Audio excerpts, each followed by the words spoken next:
Welcome to Think Big with Dan and Qasim. Join hosts Dan Melnick and Qasim Masood as they explore big ideas, limitless possibilities, and engage with visionaries, entrepreneurs, and thought leaders who dare to dream big, get inspired, motivated, and find practical tips for personal growth. Think big, dream bigger, and ignite your potential. Welcome back, everybody. Guest today, Carlisle Knight. Carlisle, please tell us where you're calling in from, first of all, and what you do for a living. I live in Perrysburg, Ohio, which is in northwestern Ohio. I actually am the co-founder of a fashion brand called Pura Cashmere, and we manufacture cashmere sweaters, cotton sweaters. We've kind of expanded into a full line of clothing now. But originally, the original genesis of the whole idea was to create cashmere sweaters. So that's kind of what we started out as, and that's why the name Pura Cashmere. We've just kind of grown into other things as well. Very cool. So you kind of started as like manufacturing, sourcing sort of project, and then have kind of led into actually creating a brand out of it and having a line of products as well. Yeah, I spent some time working in Asia for a long time when I was in the entertainment industry, and I made a lot of contacts over there. So it was more about leveraging a lot of those contacts and the network I had built. And then on my wife's side, who's my co-founder, her side of things on the fashion end of things. And so we kind of put those two together, decided, looked at the market, did some tests. We had some like mini stores that we kind of set up just to test the market to see if there was a demand there and stuff. And then we kind of realized all of a sudden it took off and we were like, oh my God. So we decided to actually go full bore in and just started out with, I think it was like 5 or 6 different sweater styles and, 3 or 4 different colors, and just started with that, kind of grew it from there. Yeah, that's awesome. I love that. And so can you tell me a little bit about, the rest of your background leading up to creating this brand? At least like, I could see under your LinkedIn, it's a little bit different than maybe some of your other experience in your career. My LinkedIn stuff. has nothing on it really. Fair enough. I don't really keep track of everything, but I started, I left after I finished college. I went out to Los Angeles. I was managing a bunch of bands very cool. in early 90s. And I got frustrated going into the recording studios with them and the engineers that we were using, just not really knowing what they were doing. So I was like, well, I'm just going to go learn this. So I went out to LA, went to an engineering school, learned how to do engineering. I'd already have some musical instruments and stuff like that. I think I have a guitar behind me or something like that. You might see, but like played a lot of instruments. So I kind of knew what you could and couldn't do. And I was kind of sick of the BS of kind of what I was hearing. So I was like, I'm going to go out to LA and just learn from the best. And I remember telling my parents and they're like, you're crazy. I was like, so I moved out there by myself, and a friend of mine came out like 3 months later. I went through the recording school, learned all that stuff. And then I got a job as a runner in a recording studio. It's a pretty famous recording studio out there. And so my job was to go get them food and clean up and do all the horrible stuff that a gopher in LA would do, and my job was to clean at the end of the night. And if you got a chance to go in there and learn from the guys, you did. And then, I would spend an extra couple of hours a night after everybody left, like looking at how they had stuff set up. And then I'd go into empty rooms and start mixing my own stuff or recording my own stuff and just, learning that way. And I got a chance I was working with a guy by Ted Templeman. And Ted is, at the time, I think he was president of Universal Music Group. Oh, wow. Like he might have been, I can't remember if he was or not, but Ted's like famous. He did all the Van Halen albums back in the day, very cool. back in the 70s and stuff. And so we were working on he was working on a Joan Jett album. And so the assistant engineer that they were using, he was sick or something. And so they asked me if I wanted to go in the room and be the assistant engineer. And so that's kind of how I got my break with those guys. And so I was doing Joan Jett, Ted Templeman was producing it. And so I did it. After that, I did Bette Midler with them and a couple other artists and stuff like that. And then I started being the assistant assigned in that room. So any artists that came in. So like, for example, I did Perfect Circle's first album, working on that album. I worked on tons and tons of albums. So everything from like American Indian chanting to Van Halen, Kiss. I mean, the studio that I was in was a one-on-one recording. And that was like where they did the big Metallica albums back in the day in the late 80s and stuff. So that's awesome. It was one of those big hair rock and roll places. Oh, yeah. It's kind of funny. So I did that. And then I hooked up with a producer from Japan and he asked me to work on a project. And the project was like this huge epic album that was kind of mesh fashion and video and everything together. And, this guy was kind of like the Beatles of Japan and Asia, probably the biggest artist over there. And so I was like, yeah, sure, I'd love to. So I worked for him for almost 12 years doing stuff. Wow. And I had an opportunity during that time because with him, it was like, we were dealing with stuff like, I got into the tech side of things because we were dealing with things like Napster and the RIA and all that stuff. And so, like, for example, like I'd go with my boss, we'd go down to, they had these data mining warehouses that in the bottom of these buildings in LA. And they were basically data mining everybody that was downloading music from Napster. And then they were looking at who was downloading them. And then they were looking at where they were downloading them from. And if it was a big corporation and they were downloading, so like, let's say someone was at Ford Motor Company and they were downloading music, then they would go after Ford Motor Company, So that way it made worthwhile to like go after this. It was kind of like the Wild West. And like at that time in the music industry was like, I think 4,000 bands lost their or 400 bands lost their record contract. I can't remember which one, but like Hole lost their record contract. A bunch of bands lost their record contracts back then. And the introduction of Pro Tools and home studio recording and stuff like really kind of made some changes into the studio business. So the studios became more for tracking. When you go into the studio and you track drums, you go into the studio and you do your mixing because all the equipment's there. So it kind of changed a little bit the face of that, but I did that for years. Got known for being a guy who could fix vocals. And I went from working with the best vocalists in the world to working with the worst because I'm the guy you called when you can't make it work. So right. It's like, so I got kind of burnt out. I was doing the show for the opening ceremonies for the World Expo in Tokyo, 2004, something like that. I don't remember what year it is. It was right around there. I mean, we're talking 20 some years ago, so I'm trying to remember. But I had worked like 125 straight hours nonstop, and I just crashed. I saw like a light flash in my head, and like I woke up in the hospital, and I was like, my wife was like, you know what, you got to stop. And I was like, all right, so I thought about it, and I kept going like this because in that industry, when you're like the flavor of the month, you want to make as much money as you possibly can. Well, the problem is if you stay flavor of the month for years, you can burn yourself out pretty bad. So I decided to just quit. And so I was like, I stopped doing that. Actually, while I was doing that, I had another tech company that I had started for gaming with some of the guys from Bungie. I'm a big Halo guy. So yeah, what were the guys down in Texas? What was the one that you're killing Nazis? I can't remember the name of the. Oh, Call of Duty, Nazi zombies. No, Castle Wolfenstein. Okay. Yeah. So I had two of those guys sitting on my board of my company. Basically, what we did was we came up with Bungie before Halo had a game called Myth the Fallen Lords. I don't know if you've ever seen that game or played that game. Not. Well, no. It's actually probably one of the best games ever made, and it's probably Bungie's best game. And that's a hot take. I'm sure you know that. And I know it's a hot take, but guess what? Flag Rally, all those games that you play in Halo, they all came from that game. Oh, interesting. Yeah. When did that come out? All those game modes were in Myth the Fallen Lords. They took those game modes and they put them in Halo. Oh, interesting. Okay. Yeah. So I was like, if you didn't have that game, because it was the first game that I played where like you were online, and basically the way the game was, you had two guys, you had two teams, one team on one side of a map, another team on the other side of the map, and then you get certain units. So you could have like range units or whatever, different kinds of units, like, magic users, all kind of stuff. And you could select, how many you want of each. You could trade, you had a certain number of points, so you could select what you want. And then you play online with 3 or 4 other people. You could have up to 8 people on your team, and then you could assign units to them. So they can direct their units on like, a flanking maneuver or whatever. And this is all in real time. And you play across these different maps that have different obstacles. So I see a lot of similarities now, actually. That sounds like Halo Wars almost now. Yeah, it is. That kind of like high level game style. Yeah. Right. It is.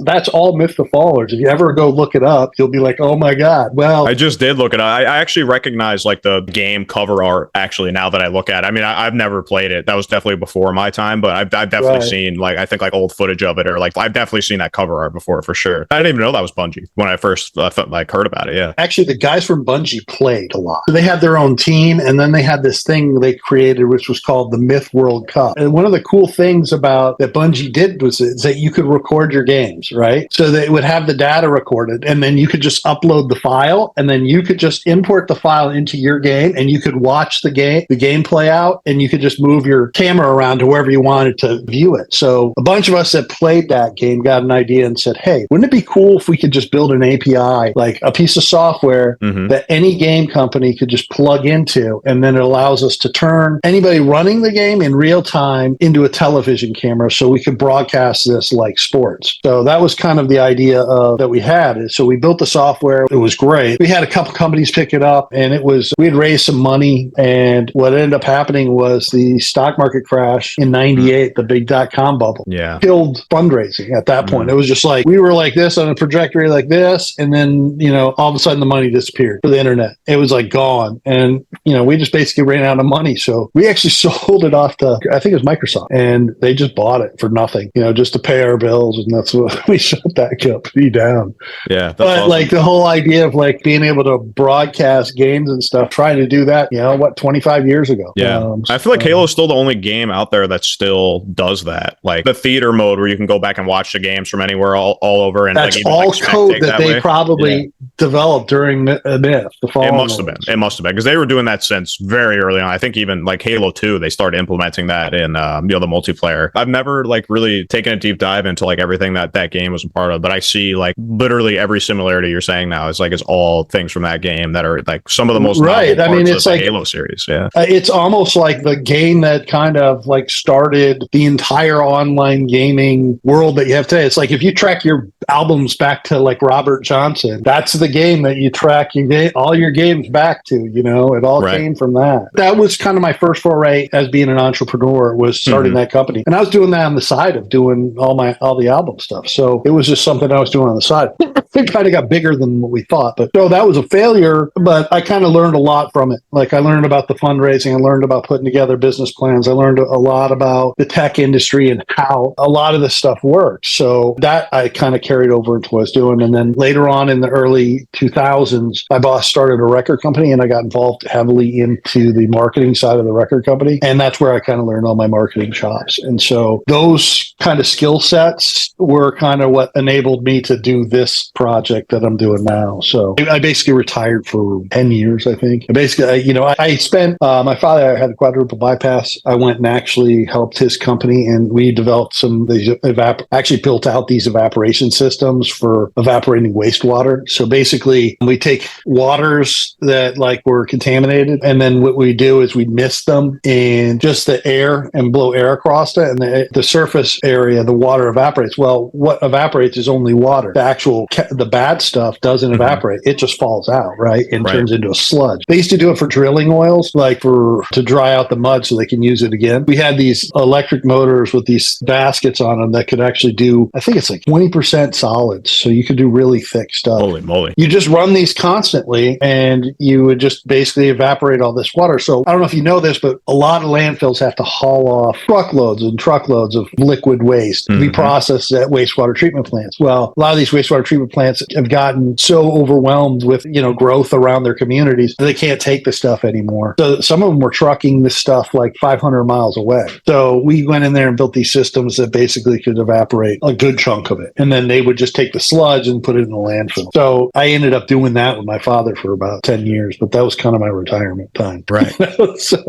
And then happy retirement. It was just like a puzzle to solve for me. It wasn't, I didn't have any skin in the game. I was just helping my old man out. So, but it was fun learning that. And that's when I learned about a lot of the programming end of things, because we built it so you could control it online and some other stuff. And then COVID hit, it was right before COVID. My wife and I were like, our kids graduated college, they're gone. And we were like, well, what are we going to do now? My dad is retiring. I don't want to run his company. I'm not having fun doing that. And she's like, well, what if we, my wife had been a stylist for years in Hollywood, and it was a model that traveled all over the world doing stuff. So we basically decided that she said, well, why don't we, start our own clothing line, and we'll start, you can leverage some of your contacts overseas, and we can, all the stuff that I've learned about how to make people look good in clothing, we can take all those tips and tricks that we use to like make, celebrities look good in the clothes they're wearing. We can apply those designs, and we can make some really good stuff. And we're like, well, what do we want to make? So we kind of went with sweaters, because we were like, okay, we don't want to do shoes, we don't want to do jeans, because those get high return rates, and you got to have a ton of sizes, right? So we kind of were like, what, sweaters kind of fell into the bucket that we were like, they fit easy. And if we do luxury fibers and stuff, it's more of a higher AOV, which will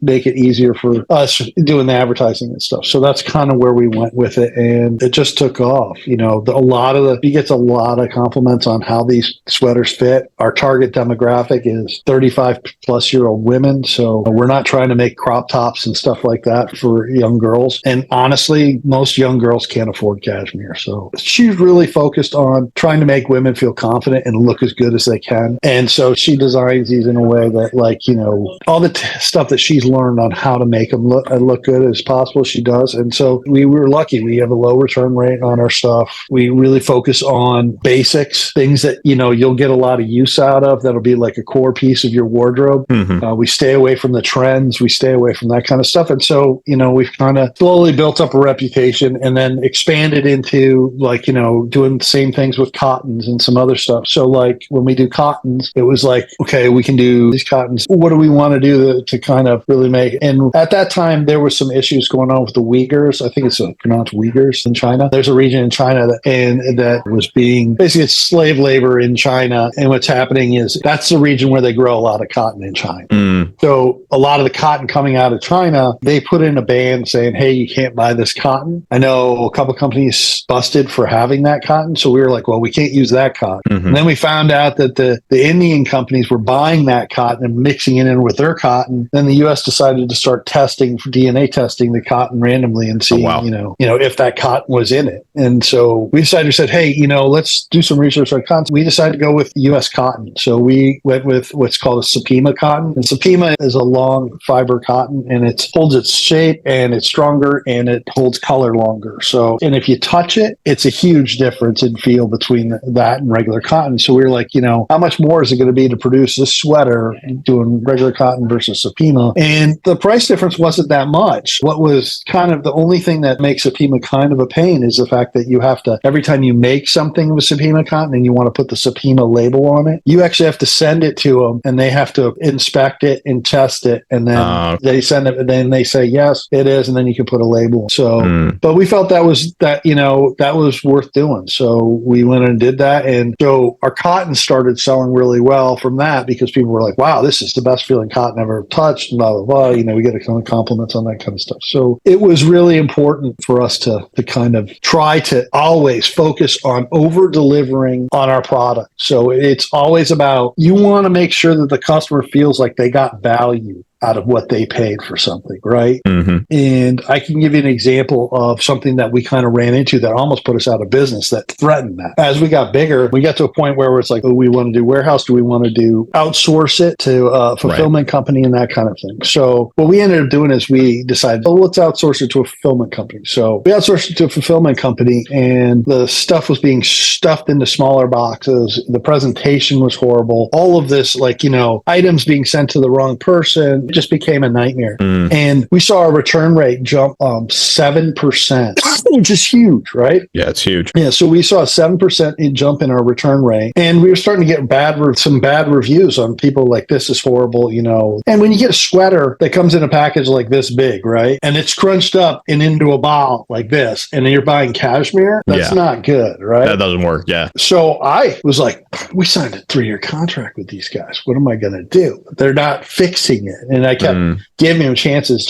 So I ended up having to get a lawyer and had to settle to pull it out. We had to go out and find a warehouse ourselves. And this is why we're in Perrysburg. So you wonder why we're in Perrysburg? Well, the reason why we're in Perrysburg is because this is the best place to distribute from in the country. We're at the crossroads. It's called Crossroads of America here. And it's where 75 and 80-90 intersect. So they cross right there, the two biggest highways in the country, right? That makes sense, yeah. Okay. And you've got huge Amazon fulfillments here. You've got a bunch of companies that are built huge warehouse systems here. Yeah, I noticed that when I was living out there, I saw so much development on that side of things, whether it was Amazon or wherever it was. They were doing so much development down where I was living near Dayton at the time. Yeah, I definitely saw that firsthand too. And you see the big train rail station. So they bring the containers in and then they drop them off there and then they truck everything from there. They'll unload stuff off the ships in Philadelphia or like in Virginia, and then they'll train it up into Ohio, right in that area. And then that's when it'll go on trucks and get distributed all over the place. Well, the cool thing about Toledo is a couple things. One, you're within 600 miles of 60% of the U.S. population. So that's one day shipping. You're within 600 miles of 70% of the Canadian population. It's very true. Yeah, people forget that. Yeah. So you're covered a huge area, and yes, the West Coast, it's 2 to 3 days to get out there, but you could cover so much. One of the biggest things we get on our reviews is they can't believe how fast they get our stuff on the free shipping. So we do free shipping for our customers, and it still gets there in a day or two. And they're like, oh my God, I can't believe how fast we got it. And the other thing is this warehouse space is really cheap here. Like really, really cheap. Like you can get a 5,000 square foot warehouse for $2,500 a month. No kidding. That's that's crazy. Yeah. Yeah. So we were like, this is where we're going. So we got we set up warehouse, got everything set up, and we actually had to expand this past year into another warehouse. So now we have 2 warehouses full of stuff. Nice. But it's a good problem to have. But labor is really cheap here too. So it's like, and people really want to work. So it's like you get the best of both worlds. So I'm talking to guys that are like, they're in New York, they're in Florida, or they're in LA, and I'm like, man, I can't imagine trying what the cost would be to try to run my own. No wonder people go to these fulfillment companies, right? Yeah. But I found that the best way to control the quality of everything is to control the process all the way from the start until it gets into the customer's hand. And if I can control that, and I can make sure that every step of the way they take pride in what they're doing, and the presentation to them is in a way that they feel that they've got more than what they paid for, then I usually get a customer that repeats and buys again. So, and that's how we've been able to grow. We've doubled our growth 5 years in a row. We got told by them that we're likely to be, I think, 5,000 this year. Wow, that's incredible. But what are you selling this like mostly online? Or? Yeah, all online. Yeah. We do have a couple stores